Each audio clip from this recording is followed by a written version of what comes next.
আসসালামু আলাইকুম। আমি কৃষিবিদ মোহাম্মদ ইশতিয়াক ইসলাম, অ্যাগ্রি ইকোলজি এক্সপার্ট হিসেবে গ্রিন ইভ্যালুয়েশন প্রজেক্ট ওয়েব ফাউন্ডেশনে কর্তব্যরত আছি। গত পর্বে আমরা আলোচনা করছিলাম মাটির স্বাস্থ্য নিয়ে। টেকসই কৃষি ব্যবস্থা নিয়ে গুরুত্ব দিতে হলে আমাদেরকে মাটির স্বাস্থ্য নিয়ে ভাবতে হবে।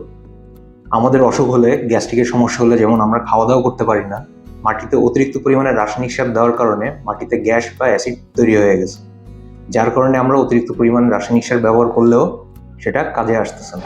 আমাদের গ্যাস্ট্রিকের সমস্যা দূর করতে হলে আমরা যেমন গ্যাস্ট্রিকের ওষুধ খাই, ঠিক তেমনি মাটির অম্লত্ব বা পিএইচ যদি আমরা ঠিক করতে চাই তাহলে আমাদেরকে ডলচুন ব্যবহার করতে হবে। চুন ব্যবহারের কিছু নিয়ম আছে, সেই নিয়ম বিষয়ে আমরা এখন আলোচনা করব। জমিতে চুন প্রয়োগ করতে হবে ডলচুন। জমির ফসল সংরক্ষণের পরে পরবর্তী ফসল যখন আমরা লাগাবো তার আগে জমি প্রস্তুতের সময় চুনটা ব্যবহার করতে হবে। প্রতি শতকে সর্বনিম্ন 2 কেজি, 2 থেকে 4 কেজি শতাংশ প্রতি চুনটা ব্যবহার করতে হবে। জমিতে ডলচুনটা ছিটিয়ে ভালোমতো চাষ দিতে হবে এবং সেচ দিতে হবে। পানি দিয়ে কমপক্ষে 10 থেকে 14 দিন, সর্বনিম্ন 10 দিন যদি আমি জমিটাকে ওইভাবে রেখে দিই, তাহলে চুনের মাধ্যমে মাটিতে যত ক্ষতিকর ব্যাকটেরিয়া, নেমাটোড থাকবে সবগুলো নষ্ট হয়ে যাবে এবং মাটির পিএইচ আস্তে আস্তে বৃদ্ধি পাবে। প্রতি কেজি ডলচুন 20 টাকার মতো দাম পড়বে। সেক্ষেত্রে শতাংশ প্রতি যদি আমরা 2 কেজি করে চুন দিই, তাহলে প্রতি শতাংশে আমার খরচ হচ্ছে 40 টাকা। আর জমিতে একবার চুন প্রয়োগ করলে মোটামুটি 3 বছর পর্যন্ত ওই জমিতে চুন না প্রয়োগ করলেও চলবে। চুন প্রয়োগের ফলে মাটির পিএইচটা ঠিক থাকবে, তখন ওই জমিতে রাসায়নিক সারের পরিমাণ অনেক কম লাগবে। অনেক ক্ষেত্রে দেখা যায় যে অনেক জমিতে, যেমন মরিচ গাছ, টমেটো গাছ, এগুলোর পাতা কুকড়িয়ে আসে। পাতা কুকড়ানোর মূলত কারণ হচ্ছে 2টা। একটা হচ্ছে মাটিতে যে নেমাটোড থাকে, বা সহজে যদি আমরা বলতে চাই কৃমি।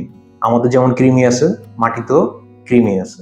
মাটির কৃমির কারণেও পাতা কুকড়িয়ে যায়, আবার মাকড়ের কারণেও পাতা কুকড়িয়ে যায়। মাটিতে কৃমি বা নেমাটোডের কারণে পাতা যখন কুকড়িয়ে যায় তখন গাছটি উঠে শিকড়টাকে একটু মাটি ভালো করে পরিষ্কার করলে দেখা যায় শিকড়ে গিট গিট বা গোটা গোটা হয়ে আছে। এটা হয় মূলত নেমাটোড আক্রমণের কারণে। এই নেমাটোড আক্রমণের কারণে শিকড়ে গিটগিট হওয়ার কারণে মাটি থেকে খাবার গাছের পাতা পর্যন্ত পৌঁছাতে পারে। আমি যদি জমিতে এই চুন প্রয়োগ করি তখন এই মাটির নেমাটোড বা কৃমি নষ্ট হয়ে যায়। চুন প্রয়োগের ক্ষেত্রে একটি বিষয় আমাদেরকে অবশ্যই মনে রাখতে হবে, যখন জমিতে ফসল থাকবে না, পরবর্তী ফসল লাগানোর আগে যখন জমিটাকে প্রস্তুত করব তখন আমরা চুনটা প্রয়োগ করব, এবং অবশ্যই ভালো মতো চাষ দিয়ে, সেচ বা পানি দিয়ে কমপক্ষে 10 দিন আমরা জমিটাকে রেখে দিব। তখন জমির জৈব অবস্থা চলে আসবে এবং পরবর্তী ফসল লাগানোর জন্য জমি প্রস্তুত হয়ে যাবে। জমিতে চুন প্রয়োগের আলোচনা আজকে এ পর্যন্তই। পরবর্তীতে অন্য কোনো বিষয়ে আলোচনা করব। সে পর্যন্ত ভালো থাকবেন, সুস্থ থাকবেন, আমাদের সাথেই থাকবেন। ধন্যবাদ।